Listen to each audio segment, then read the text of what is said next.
All right, welcome to the Good Rookies podcast. My name's Fahim. And my name is Nellie J, y'all, and we are Good Rookies. That's right. What's going on, everybody? Happy Good Tuesday to all you folks out there. And guess what? It's episode 42. Oh, 42. Jackie Robinson number. Yo, 42, sir. So we're so excited, guys. And it's always a good Tuesday up in the Good Rookies house. And today, y'all, our guest, he is returning. This man's going to drop so much gems. And so we're excited to have him on the podcast. Fahim, please introduce who we got. Okay, we have a seasoned veteran, someone who's been with us before. Definitely going to hit us off with a lot of stuff we need to know in regards to not just sports, but also on the business side in regards to real estate. Let's welcome a real estate investor and realtor. Let's welcome Christian to the podcast today. Thank you very much, guys. DJ.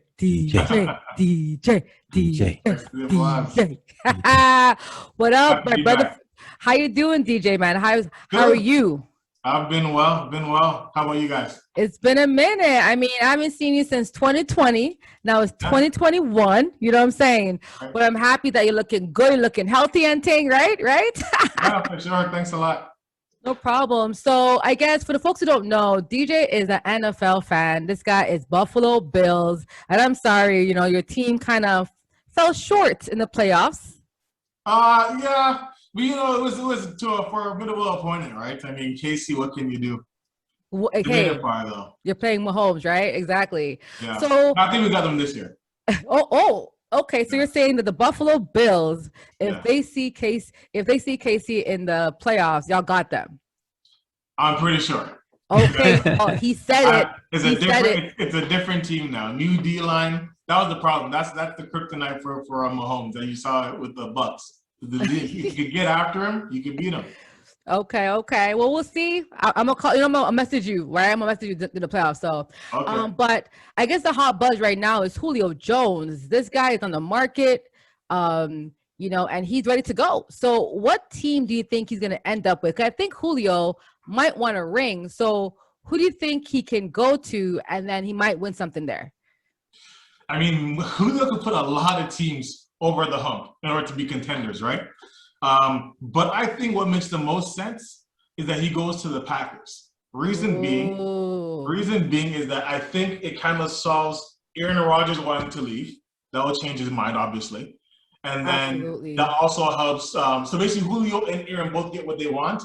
And then obviously that puts them, with him and, can't remember his name. Their other receiver, the big guy, pass, what's his name?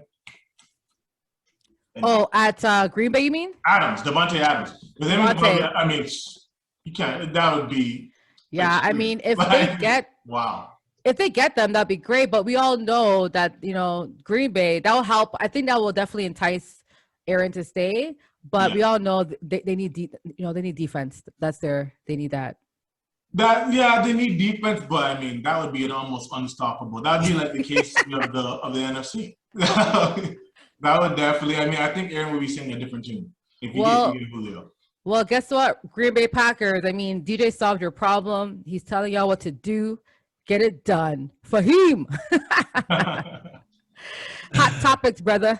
All right. So, Basketball Africa League. Let's talk about that very briefly. Mm-hmm. I'm going to ask, did you guys take in, or actually of the games, how many did you guys take in?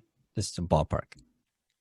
I think for me personally, I watched half of a game. Okay. And then I watched mostly highlights. Right. Only because, my priority has been the playoffs and, I only got so much time in the day. So, but I did watch some highlights. I think I watched J. Cole do a block one game, but it looked very competitive and there were some Canadians in there too. So that was nice to see. How about you, DJ? I got mostly highlights. I didn't really watch any full games. I obviously saw the debut when J. Cole was there. That's the main reason why I actually heard about the BAL a lot was from the advertisement and what kind of mutual interest. They probably kind of used him to kind of attract a lot of the American market to watch it, and a good story. So that's mainly all I saw was the parts with J. Cole and just a couple of highlights from a couple of games. Yeah. Okay, so I watched the majority of games. I kind of have a different take in regards to.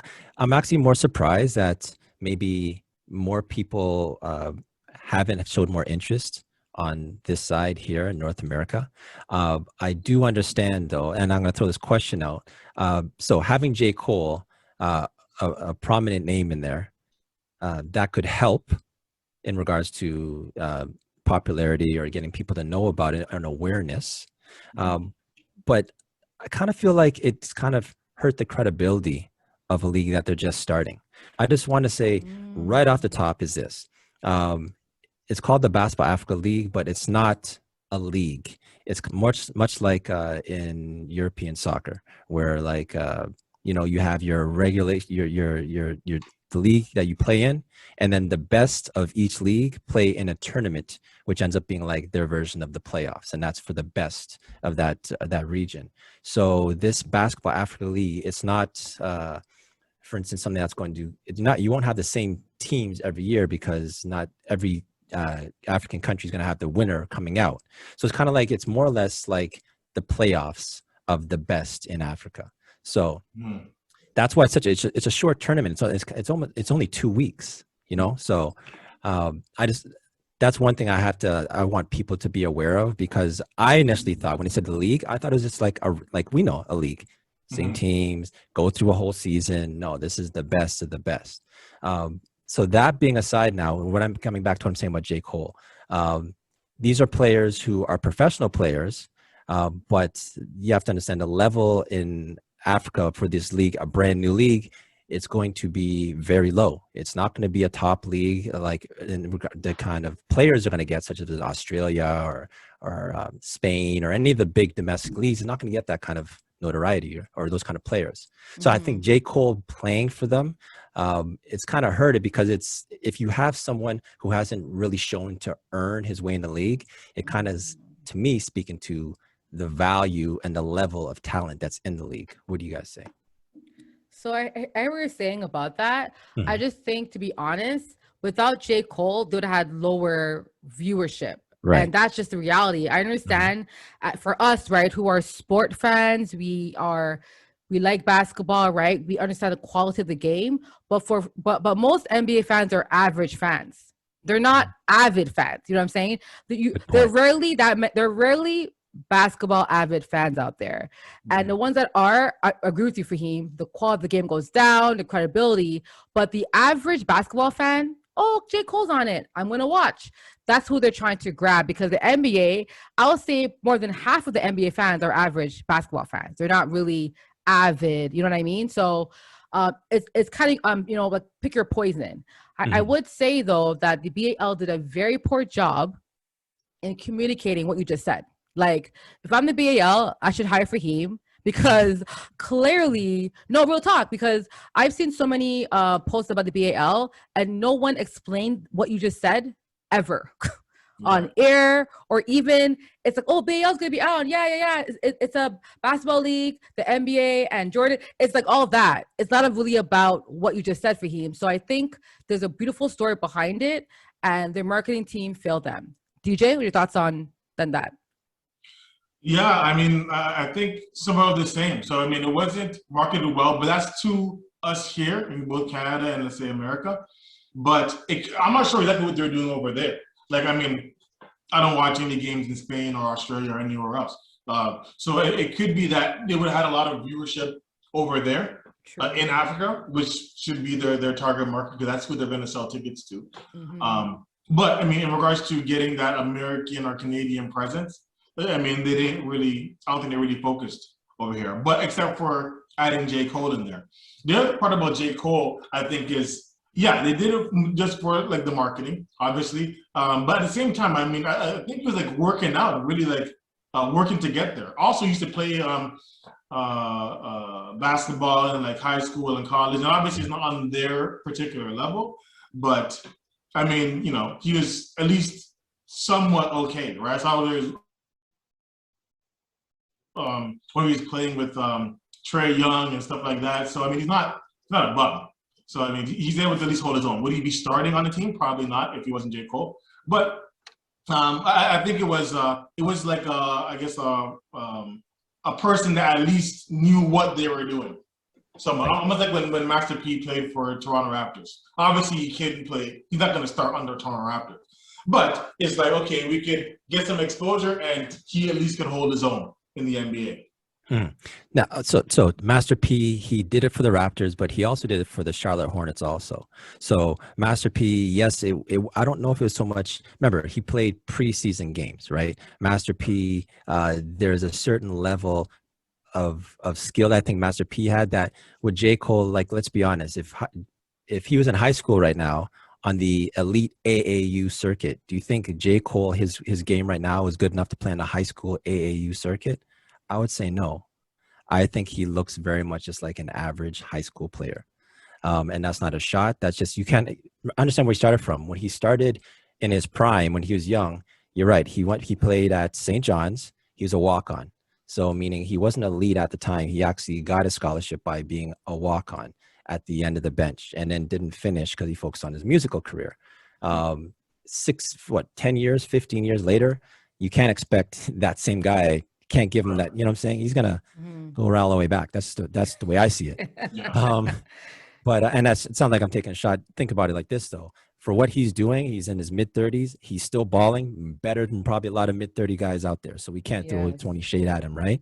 Right. Mm-hmm. I mean, good point. But you also saw the difference in some of his games where, like, if he went out there and just balled out, then that's when I think it would hurt the credibility of the league. But he really did. I mean, he had it was subpar. Again, they weren't bad, but they definitely weren't. He wasn't a star by any means. I think he started the first game, and then some of the other games I don't think they're starting anymore. And that's a very good point. I want to piggyback off what you just said, because that's important. Yes. J. Cole, he does respect the game, because when he came on, I don't know if you noticed that he didn't even take a shot. He wasn't even involved in the play for about 4 or 5 minutes.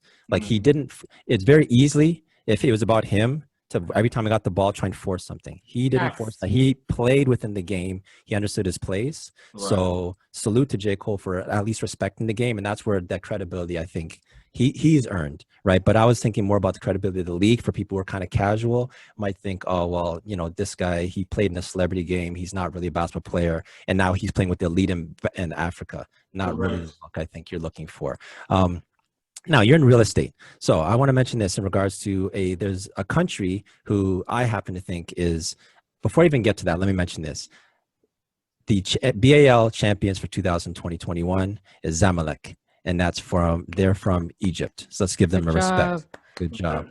Okay. And also one Canadian was on that team, Ryan Wright, and he won, and he held up the trophy. Yeah, big up to Ryan. Nice. So Nigeria, in particular, is a nation that it looks like it's heavily invested, because they have the past. You know, you have Ujiri and Olajuwon, etc. Like the great basketball history from Nigeria to begin with. Nigeria is now also invested in the continent's first female league, women's league in Nigeria. So imagine that, like basketball is like, it's part of the culture that's happening there. And you have Mike Brown, NBA coach, who's now coaching for the Nigerian team. Oh, I didn't know that. Right. You have Morris from Denver. He's now looking to play for Nigeria also. So in regards to players from North America or people from North America looking to Africa, Nigeria seems to be a spot where, you know, in regards to infrastructure and just things like building it up. Yeah, I would keep an eye on Nigeria for sure. Yeah. I think this may also start producing some more African players. Yes. You know, bringing exposure, just like how, like, you know, they brought the soccer league over here. What's it called again? UFC or no UFC? MLS? MLS, sorry, yeah. Okay. MLS, like they bring, I think TFC. Yeah. Bring like soccer, you know, bring like Canadian and a lot of their older players that are like they can't play over there anymore. They Right. come here and play, stuff like that. So I think basketball brings more exposure to Africa. And we'll get some more. I think I saw Adam Silver said we have about 40 players in the NBA that are African or have a parent from Africa. Right. I think it would be a lot more than that because Africans, a lot of them are built like just naturally built, like, you know, like athletic.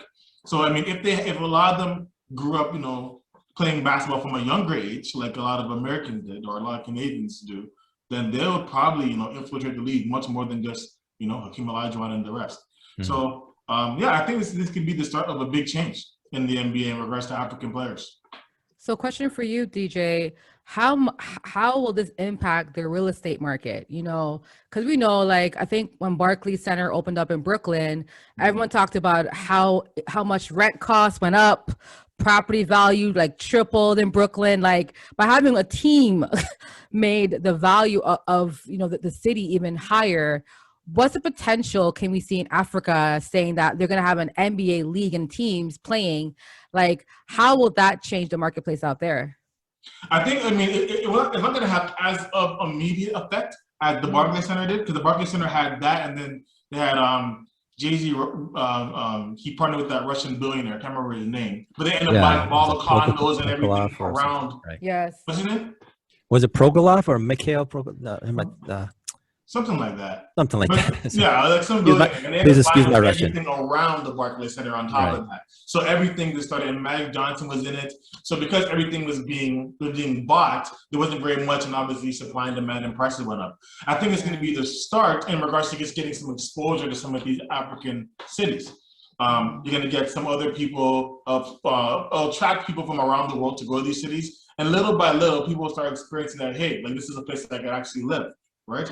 And then people will start moving there or bring more jobs there to that area. So, and I don't think it'll happen overnight, but I mean, especially if this league is successful over time, it will definitely start to help the real estate in those areas. Yeah, I asked you because I met this awesome person, and she was saying how she's like, yeah, from the States. She's like saying, yeah, I'm actually gonna go to Africa and look for land. And I'm like, oh, like, so people are actually like flying to Africa to invest in just land from now, just to have the land. So when things change, so I'm just saying, you know, investors are looking into Africa because, you know, there's so many people, so many jobs and things happening in the continent. So yeah, that's why I asked you. Yeah, and also one more point that they're bringing people there in general will expose them to it, so people feel like, you know, we can actually move it, because a lot of these people, a lot of people, I would say, in America and Canada don't even know these cities exist before, like for some of these teams, right? So, like, I mean, I went to Johannesburg and Cape Town, and those places are nowhere, like, you don't see that kind of stuff on TV, what I saw. In regards to, I mean, like, Cape Town is expensive, right? Some of Johannesburg, like Johannesburg and Nelson Mandela Square is extremely expensive in that area. But everyone thinks of Africa and thinks of poor and things of that nature and thinks of certain areas. But, you know, the exposure will help the continent a lot. Yeah, that's so. Yeah. So, on the way out, I want to say shout out to the BAL, what they've done in regards to their finals most valuable player. They named the award after, take a guess who they named the award after. Mutombo. Mutombo. No, you're right. You got it. Hakeem Olajuwon. Hakeem, yeah. Yeah. I was like, either one of those guys has to be, has to be. So, what I thought could have been dope is see how Bill Russell, it's the Bill Russell Award, and then he hands it off in the finals. That's how it works, right? Like yes, that's true. So once they announced Hakeem Olajuwon Award, the first ever, I was thinking, yo, this is going to be legendary if Hakeem Olajuwon comes out and hands it. But he didn't, though. I was like, oh. But maybe because of COVID and pandemic. Yeah, traveling. They didn't get him there. So, I'm surprised they didn't get him there. Like, I'd buy him a ticket for sure. Because I feel like most African NBA or, you know, they were all there. Whether, because like Masai was there. And just so y'all know, there's rumors going around that Masai might become the commissioner of the BAL. And he might leave Toronto Raptor. That's a rumor. I'm just putting it out there, y'all. I heard that. Well, to your rumor, I'm saying this. Commissioner of the BAL, because they're saying that he likes Africa, he likes Nigeria, So they're saying that he might take that job. But I'm just putting it out there, y'all. No, you're putting out rumors. Okay. Hey, hold up. Remember, I had a rumor of Harden leaving, and you're like, I don't want to True. entertain this rumor. Look what happened. You understand? So I'm just putting it out there for him. Fair enough. Fair enough. To add to that, which would seem like an obvious move, if that does, I would say he doesn't even necessarily have to leave MLSE That's to what I do think. that other stuff also. Like, Oh yeah, I was thinking the same thing. Because You you know, may still but- want to You have don't the have to. presence here. right, right. But hey, Thank whatever you. he does, we'll support him. Yes, yes. Salute to Masai Ujiri. All right. But Masai, stay. Anyways, Stay. next topic for you. All right. So there's a lot happening on with the Minnesota Timberwolves and this ownership situation Yeah, with A-Rod, Lore. Nelly J, why don't you first quickly go into the suit? But I just want to mention Kevin Garnett, who initially we were told was trying to get into ownership with the Timberwolves, lost the bid apparently, and now he's does not want them to leave, and he wants to get involved. So it's a sticky situation in regards to relocation. Nelly J, you want to add anything to this? Yeah, so I'm going to quote because I don't want no one come after me. Okay. It is abovethelaw.com. All right. The article is on there. All right. So no one say, Nelly J. No. I'm telling you the source. Okay. Written by Darren, I think Heitner. All right. Okay, cool. So essentially, we all know Glen Taylor is the majority owner. However, the second largest ownership group under Glen Taylor, they're called Orbit Sports. And they're filing a lawsuit seeks to block sale to Alex Rodriguez and Mark Lore. And they're seeking monetary damages of at least $300 million. What they said is that Glen Taylor apparently, hold on, let me read a quote from. And Glen Taylor is the current owner.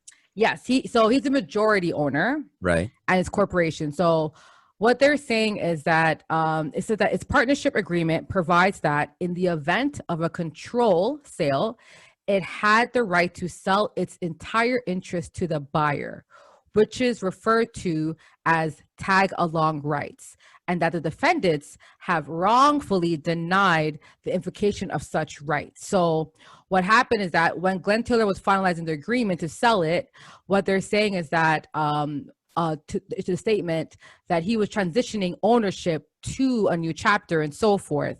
And he can't do that without having to pay them out. On top of that, what they're saying is that with the control rights, so Glen Taylor is actually proposing a control right sale to Rodriguez and Lore. And if he does that, he had to put, I guess, a term in there that says that it'll be staying within the Minnesota market. And if not, I guess there's something that has to be done to accommodate that change. So it's pretty icky. They're trying to block the purchase. And keep in mind, the board of directors of an NBA have to also vote them in. So even if Glen Taylor signs this, if they vote no, then they don't get to be owners anyway. So this is coming to cause a lot of kerfuffle. And right now people are saying that it might not even happen because you know how Mr. Silver don't like icky stuff. So this might not happen. On top of that, rumors came out that Alex was trying to move the Timberwolves to Timberwolves to Seattle. But keep in mind, guys, they also own a WNBA team. And the Seattle WNBA team, they're doing very well in that market. I think they're the highest sales for tickets. And and the Lynx also does very well. They've won 4 championships. So it's a lot of hot mess. Go ahead, Fahim. All right. So I just want to ask, so in regards to Seattle, okay, Seattle being a place I think all of us can agree deserves to have an NBA team. Why they left Seattle and went to OKC, was it economic? I was told, like, there's just a change of ownership. Like, because I don't understand, of the two, Seattle and OKC, Oklahoma, enough respect to you, but I think that team, Seattle's a better market for the NBA than Oklahoma City. If they're thinking about going back there, I feel Seattle would be super successful in having a team and rekindling what they had in the past. It makes sense for A-Rod to go there. As we know, A-Rod started his career in Seattle playing for the Mariners. Connection there. Everything's tied up for A-Rod to get this relocation thing happening. if it were to happen. I guess got to throw those. So are you, of the two, Minnesota and Seattle, stay in Seattle or off to, stay in Minnesota or go to Seattle? Which one is it for you guys? I think the financial decision seems to lead more towards Seattle, right? Seattle, Seattle right? is a much bigger market. I actually looked before in Seattle, like the average income is far more in Seattle than Minnesota. They say the average housing price in Seattle is $837. The average housing price in Minnesota is $420, right? Mm-hmm. So I mean, like they have higher, like more money, obviously, more income. You could charge more for tickets. It seems like that's the best idea. At one time, although you know what I say, but Donald Trump, right, was going to buy the Buffalo Bills, and he was going to move it to Toronto because obviously Donald Trump is making money. Buffalo, they don't have as much money as the people in Toronto, so it makes sense. That was a whole big thing, and something similar to this. But you know, Buffalo's a rowdy place, so you know they'll burn the place down and stuff like that. So I think that's probably on top of the fact that he was there. He's probably thinking of, okay, I can make more money if I move this team to Seattle. The only question I have is, why not just start a new team in Seattle? Like, why do you have to buy one and move it? Facts. And I was going to say the same thing. I don't think, again, if Alex wants to start a new team, then follow that process. But he's getting a better deal, I think, because by buying this team in a smaller market and moving it, that's cheaper, I think, overall than having to buy or start a brand new franchise. That's what I'm guessing. But so I think that so right now there's 30 teams in the league, right? And 32 teams. 32. Okay, yeah. So there's an equal amount of teams on each. So they would have to open up two teams. That's what I'm saying. That's what I'm saying. So but keep in mind though, the WNBA already has teams in Vegas. They have a team already in Seattle and in Minnesota. So the NBA, the only thing they can really do is either start or have Alex say, Alex, if you want to go to Seattle, just buy a team in Seattle. Like don't. Like, because I think he wants that, but it's cheaper this way. It's I get it, but if he buys a team in Seattle and the Timberwolves stay in Minnesota, that means that there has to be another team to match with the Seattle. Exactly, in Vegas. So, yeah. I think this is here's another part. Because KG was pissed that he didn't get the Timberwolves. Right. Apparently he's been speaking to people about making a team in Vegas. Yeah. Okay. It's like, I don't know how far that is, but I read it a couple of places that he's thinking about making a team in Vegas. So, that would match it. You make one in Seattle, you make one in Vegas, then you have two more teams. And then the other thing I'm thinking is that if you actually take, I'm not really sure exactly how the fans part go, but let's say if you were supposed to start like, if you have the rights to start another Seattle Supersonics, like way back in the day. And how many people like from that generation will come back to root for this team rather than like a confusion with Seattle Timberwolves? It's like, where do we go? Because it's hard. Like if you're a fan of a certain team, it's hard to then just change like that. Like I'm sure the people in Oakland are still a fan of the Vegas Raiders, right? Because you just can't say, okay, we're just gonna go for San Francisco now because Oakland is gone. Like it doesn't really go like that. So I almost think it'd be more advantageous for Alice to say, okay, let me start a Seattle Supersonics from the ground up back in Seattle instead of buying this team to move it. But technically, economics, but I'm not sure if it will be exactly more expensive. You could move the team from Minnesota, and then once it gets to Seattle, just change it to Supersonics, couldn't you? But what happened to the WNBA team, though? He bought two teams, guys. He bought two teams. Right, so they got to be a package. It's a package, and you can't have two WNBA teams in that market. It's not going to make sense. Or leave that team by itself. Like, my thing is that, you know what I mean? And again, that team in the WNBA is one of the top teams in the league. Like, they're, you know what I'm saying? So you can't move two teams. So Alex, it's a dumb plan, brother. Like, I don't know what you're trying to do. Like, if you're going to buy the team, like have it stay there. You know what I'm saying? Mm-hmm. If you want a team in Seattle, go get a team in Seattle. But don't cause confusion. So I'm hoping I'm sorry, but I'm just hoping that this does get blocked. And if he does buy it, that the NBA ownership will vote that he stays in Minnesota. Because I think they can do that. Because remember, he can want to be in Seattle, but doesn't mean he'll get what he wants. You know what I'm saying? Because it's an ownership group. It's a team, right? So he can't do whatever he wants, right? So anyway, my thing is that, and I think one thing that that Orbit Sports said about Taylor, they're saying that Taylor is wrong although the deal with Rodriguez and Laura was structured as a clumsy attempt to circumvent Orbit's tag-along right, it does deprive Orbit of its tag-along right. So essentially, Taylor is not saying that he's selling them like, I guess the term, I guess, is ownership. Like the ownership is there, but he's like the sole rights. It's called control sale. So he's like, oh no, I'll do that later in the future. But it's like, no, if they're buying the majority of ownership, that's a control sale. You know what I'm saying? So he's trying to sell them a team, but saying it's not a control sale until later on in the future. Mm-hmm. So that's the argument, is that he did not verify that in his provisions on the document. So anyway. Right. All right. Yeah. So we'll definitely keep an eye on this. At the end, real quick, Nelly J's, they staying or going? First of all, I don't think you would get the team in the first place. You get the team. I think I'll be blocked, man. DJ, how about you? I would say staying. And I also don't think he's going to get the team. But because if he can't move it, he's not going to buy it anymore. It looks right. Bingo. Right. So I guess I agree with Nelly. Yeah, I agree. I agree with you all. Staying, no team. But we'll keep our eye on it. You guys said no team. So let's hit that for the culture. For the culture. Y'all, we like to highlight individuals that are for the culture. And today we got to highlight Jermaine Christian, guys. Not only is he an entrepreneur, he's also a real estate investor and a realtor. So he wears many, many hats. So DJ, I know you went to school in the States, right? And then you came back to Canada. And I will say, folks that, that go for school, they always have a better enlightenment in their life. You know what I'm saying? Like staying in Toronto all your life, sometimes you grow, but not as much as when you move away and come back home. You know what I'm saying? So my question for you is that why did you want to become an entrepreneur after university?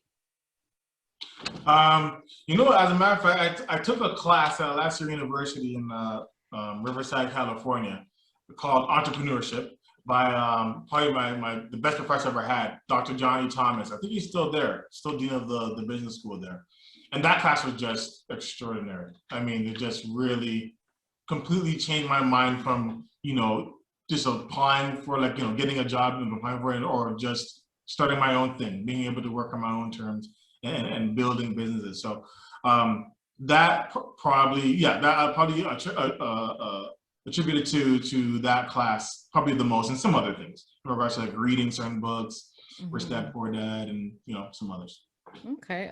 And I think it's so funny because we talk about being entrepreneurship and ownership, but it's a lot of work. So I'm curious to know what challenges at the very, very beginning, what challenges did you face, and did you want to quit when you started being an entrepreneur, or was it like, oh, this is easy for me, I got it? Like, what are your thoughts on that?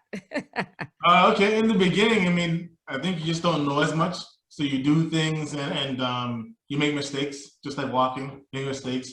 Well, I think the difference is that if this is the desire, I would say. So if you really, really want something, if you really, really like it, then it doesn't matter how much times you fail.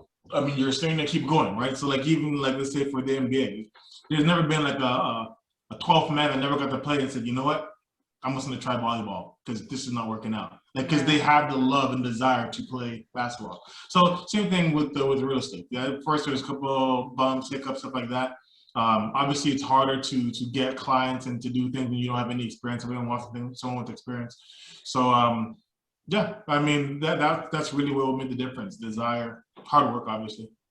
Well, that's awesome you said that, because I think desire, the will, you said the will to succeed, the desire to figure it out, and that there was bumps on the road, but because you had that end game, like you kept going. And I think a lot of people sometimes turn to businesses like, yo, you start your own business, but it's like, what's the why? What's your mission? Because when you get bumps, that mission will allow you to keep going forward, right? So that's so important. So I know with COVID, I mean, listen, I see updates on real estate all the time in Toronto, like up, down, new laws, like what's happening in the real estate world right now in the world? Because I feel like this past year has been so much crazy talk, and I think prices might go up again. So what's happening right now, bro? So, I mean, right now in the real estate market, we have a new stress test that just started June 1st. That has changed things a bit. So basically, it's each buyer has to has to qualify at a higher rate than you did before June 1st. As a result of that, what you could get a mortgage for, the lending amount, is going to be a little bit lower. So I'm say about an average of about 4 or 5%. So if you had a mortgage approval for $1 million before, it would probably be about $950 at this point. So I mean, it's not a huge difference, but it's enough to say that it will knock some properties out of your price range now. As a result of that, that plus, let's say the COVID, the halt in immigration, it has made the market in regards to average price somewhat level off. It hasn't been going as crazy as it was before, but it's probably just almost like a ticking time bomb, just waiting for the pandemic to finish, things to go back to normal, people to move downtown again. Obviously, like rents downtown are still bottom, like extremely low. You can rent a condo right now for $1,500 downtown, $1,600 maybe, where you couldn't. February 2020 it was at least 2021. Yeah. 2,100. So I mean, once those things start happening again, then we're gonna have a lot of demand come back in the market, and things will probably go back to normal. So a question for you, because I feel like, I think the last pandemic was, I think in 1919, something like that, the Spanish flu. And, you know, we know after that happened, there was a Great Depression. So why do banks think that that won't happen again? You know what I mean? In terms of like market crashing, because I feel like when we had these issues in the past, the markets did not go up. It went down because people lost jobs. There were less opportunity for people to work. We know in Canada that cert check stopped in December, right? So why do we feel that the market will go back to place when jobs aren't increasing, people aren't getting jobs better, and the pay is going up? So why do you guys feel that the market will go up so quickly? Well, I think in Canada we're in a very, very unique situation here in Toronto, especially. We have a lot of people that want to move to Canada. Most of the people, vast majority, 43% of people live in Canada live in Ontario. Let's say if you are looking for jobs, they come to the country looking for jobs. Let's say, I mean, you know, normally you're going to choose where has the most jobs. It's going to be Toronto, then be Vancouver on the other side. We speak French when I go to Montreal, things of that nature. So I mean, in Toronto, because our country has become so attractive, and we kind of have somewhat almost like a monopoly in Toronto, everyone wanting to move here. That's what it's going to come down to: supply and demand. There's going to be a lot of people moving to Toronto, and there's only so much real estate. And then not even that. So real estate prices, I mean, real estate construction has slowed. We normally need about, let's say, 50 to 60,000 new units in the GTA a year. We're way below that, and now construction costs have gone up. So I mean, there's been a lot that's happened, but the supply hasn't increased much. But the demand is likely going to increase quite a bit after the pandemic. Okay, so you're saying because of the construction has gone down, there'd be a higher demand. That makes sense. I mean, yeah. And then we have is it because and then also just because we're gonna have a huge amount of people want to come in the country at the same time right after the pandemic. I mean, Justin Trudeau has already committed to about like 1.2 million people by like 2023. I think he said. Oh, really? So hold up. They're coming to Canada or Toronto or just? No. They're coming to Canada. Okay. But I mean, it's that so. I mean, most of the people are going to come to Toronto. Yeah, that's facts, man. So in the community, let's say in the culture for Black, what do you think is the biggest pain point in regards to real estate, and what solution would you have to fixing that pain point? Well, I mean, in regards to the Black community and real estate, right now we're just not in it enough, like we should, like some of the other races and cultures. Like when you think about a lot of people that come here, like when you see like an Asian family that comes here, they'll come, they may, work in a certain, work a store for a certain amount of time. A lot of them don't even apply for that. Like they'll work with their family for a long time, save up and buy. We see some other cultures where they'll all live together in one house, as like each family comes over, save up, each person buys, right? A lot of Black people could take from those strategies, do the same thing, and start to buy a lot more. Also, as you've seen, like this, like you see everywhere. Not everywhere, but a lot of places, at least in America and Canada, places like Regent Park, that's now, like the Black people there were all gentrified, yeah, moved out. And now if we could It's not obviously. It's not. This is not on just the black people to buy it up and everything else. But I mean, there's obviously a plan in place. The government actually had a plan with Daniels Corporation. They're building 10 towers. But if we can start to buy up more of that real estate before everyone else got their parts of it, and now it's not really a black community anymore, we would have been much better off. It's a good point because actually there's some numbers behind this, right? It's add some facts here. So they're saying that the racial gap in neighborhoods in Canada have increased by like in the last 35 years. What they're saying though, the reason behind that is because of the income gap. So Black people are losing ground in ownership because of income. So in the last 35 years, the incomes of racialized people have grown just 1%. Compared to 60% for white households. So Black people are not getting more money. They're not getting promotions. They're not getting increased pay. Only 1% of Black people have seen increase of incomes in the last 1%, guys? And that's in Canada, right? Canada, oh, we're not America. So it just shows that, you know, there's a huge gap in income, which then leads to a gap, right? Of families that are Black renting versus ownership. You know what I'm saying? Right.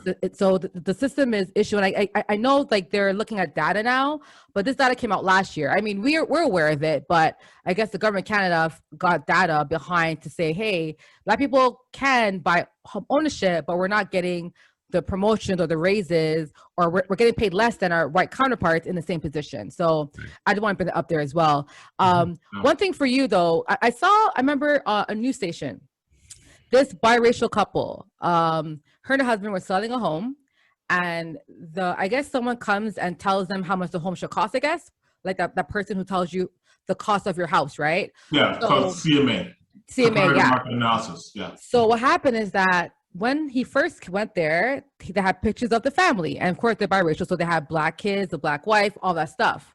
He gave them a very low number of the value of the home relative to the neighbors who were selling.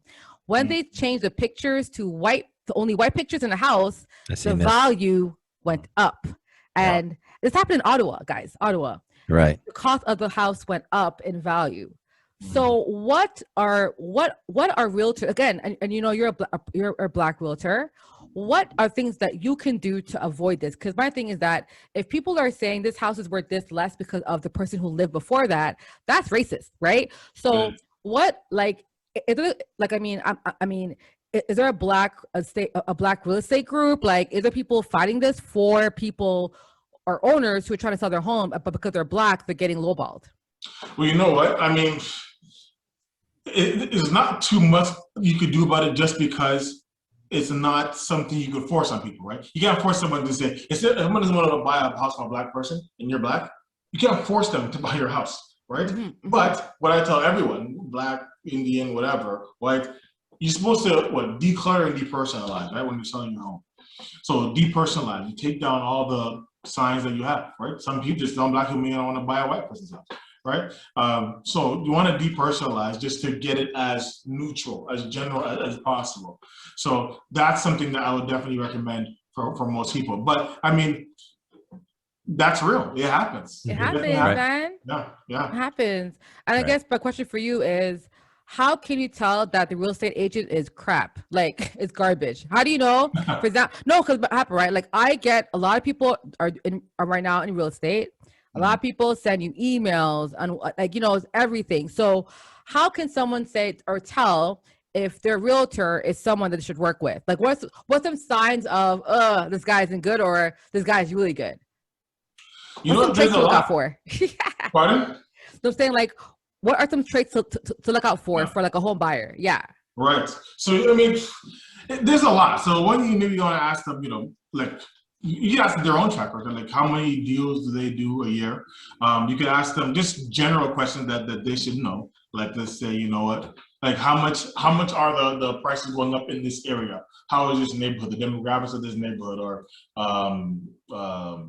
it also depends on what you want, right? If you're looking for an investment, you have someone that sells a lot of resale, just people looking to buy homes and live in them. That might not be the one for you. So I mean, depending on your situation, it could change as well. But some of the basics, like, you should know your numbers, you should know the market, that you're telling the Okay. person to buy into. No, it's good though. I'm happy. Listen, I learned a lot, y'all. If y'all did it, let me know. But I learned a lot because I think sometimes, we all see posts about property and articles, but no one, I mean, not everyone wants to read those articles, right? And sometimes it's in words that you don't really understand the terminology. So thank you for breaking it down. Folks, if you want to buy a home, if you want to look for home ownership or investment, please reach out to Jovane. We got a brother, an entrepreneur, and we got to support our own, y'all. So thank you, Jovane, for all the insight, brother. Yeah, no problem. All right, yo. Fahim. All right, so let's finish this out with That's Absurd. That's absurd, Fahim, bro. What was absurd this week? What was absurd? As quickly as it went up, it came down. Major League Baseball, they have a agreement with New Era, and they have hats that they're going to call the local market hats. These local market hats did not fare well because they went on the market and came off the market within 24 hours. Absurd. Absurd. What's funny is that, don't you have a marketing team? Don't you have a product team? Don't you have a program? There's so many social marketing. Don't you ask questions to your audience to find out if they even want this product? What is happening here, bro? Absurd. So as we DJ. know with as we know with fitteds, it goes like this: fitteds or hats. There's tons of variations and different flavors. I love them. Right. What made this interesting though is the local market. They really tried to, when they say local market, they try to really localize that particular team and city so on the hat, they had examples of things from that city. For instance, the area code, Toronto in particular would be maybe 416, maybe 647, not 905 though. Sorry, y'all ain't Toronto. But they even messed up on some of the area codes on these hats. That's how bad it got. And one other thing before we go to you, DJ, with this, I just want to say, for the Toronto Blue Jays, they chose to localize ours with a food. That food they chose that, I guess, from the outside represents Toronto was the poutine. Yeah. We all know poutines are not a Toronto thing. That's a Montreal thing. That's a Quebec thing. A Montreal thing, so. Absurd.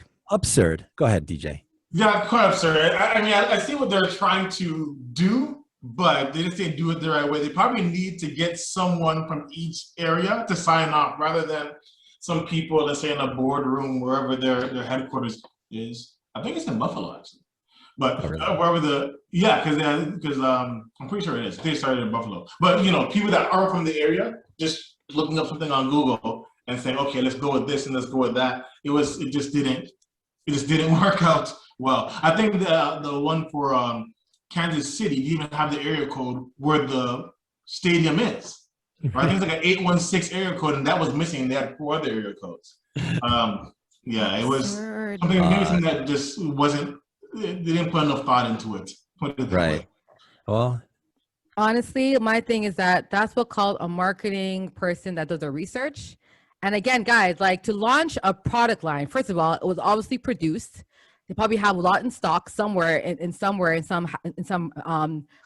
garage somewhere. So you're making these hats, it's going to production, all these steps, but no one's looking into the actual area before you actually post or knit a poutine for Toronto. Just confusion, man. Yeah. Oh yeah. What a fail. So you need to be up to date with the culture. I think I can't remember Damon John, right? He has a book thing called Power of Broke. He says every once in a while he'll go to just a hip hop club, although he's a billionaire and everything else like that, just so he knows what's going on. He knows what people like, what music people like, the kind of dressing or kind of fashion people like, just to stay in touch. Or Diddy you see his Bad Boy Entertainment. A lot of them are just not people that have the highest degrees or whatever. They're just people that actually fit there, so they know. If New Era had that kind of representation in their office, they wouldn't have had this problem. Right. Yeah. Well said, DJ. Well said, brother. All right, let's throw this episode in the books then. Let's do it. Episode 42. 42. So, DJ, as you know, we love to give our guests a chance to do the shout out. So, the floor is yours. Okay, I would like to make a shout out to my family, my wife, Diana. I say my church, Upper Creek SDA. Woo. Definitely. How about me about it? All my friends, they all know who they are. And again, I'll just make a plug. If you're looking to buy, sell, invest in the Greater Toronto area, definitely contact me, javain.com, DJUVAYNE.com. That's about it. And I thank you guys for having me here. No problem. And y'all, I'm going to have his website in the caption so y'all can click on that link and get some information. My shout out is to Javain. Big up to you, brother. I'm so happy that you were joining us. And again, like I said, I learned a lot today because I'm all looking into investments, stuff like that. So thank you for dropping those gems. And I also want to give a big shout out to, I would say like Chris Paul, only because I feel like tonight he could, or they can, make it to the second round. And you know, Chris Paul's injuries has been troubling him. So if they beat the Lakers, y'all, that's going to be huge. So anyway, I don't think that's going to happen. Well, I would love for Chris Paul to get a ring. I don't want. You're a Lakers fan. You're a Lakers fan, but no AD, honey, no ring. LeBron's mashup, bro. His ankle. You see the man come and get a rebound guy the last game. The man's mashup. Sorry. You gotta figure it out. You gotta figure it out. You can't go down like this. Second round? You can't go down like this. Oh no, hold on. First round, bro. First round. Oh yeah, first round. Yeah. What was the last round called again? Playing tournament. The playing. Oh yeah, play. So first round. This would be really bad. But I mean, you know what? I think LeBron has to. He needs to get 6 rings, right? And he doesn't have that much time left. So he's got time. You got time. Maybe All right. Get 2 more years. 2 more years. All right. So I want to make my shout out quick. DJ, obviously, welcome. We want to welcome you once again. Thank you for coming on the podcast. It's always good to have someone who understands sports, but knows the other side of sports also. So once again, thank you very much for coming. I also want to make a quick shout out to one. I know we started it. Now I'm going to end it with it also. BAL Basketball League, Basketball Africa League. I want to also give him a shout out. I want to double down on that again. Zamalek winning the championship from Egypt. And I just want to leave with this one question. Okay. The first NBA game was the Toronto Huskies against the New York Knicks. And that was in 1946. Wow. Zamalek, the Egyptian champions, guess when their team was founded? When? Take a guess real quick. I'll say 1981, 82. DJ. 6. What year? 86. 1911. What? Wow. Basketball in Africa runs deep. Don't let them tell you otherwise. All right. Let's put this episode in the That's books. A good way to drop the oh my goodness. Drop the mic, Fahim. Just drop the mic, brother. All right, y'all. It's episode 42. All right. Y'all, if you had a good time, enjoyed yourself, you learned, please hit up Javain. Plug. Give him a shout. Buy a house. Invest, y'all, in Canada. We need more Black ownership. So please check him out. But yeah, y'all, we're everywhere. Okay. And please tell a friend to tell a friend to tell a friend. Fahim. Tell a friend to tell a friend to tell a friend and then tell another friend. That's episode 42. That's Good Rookies Podcast. And we out. Peace.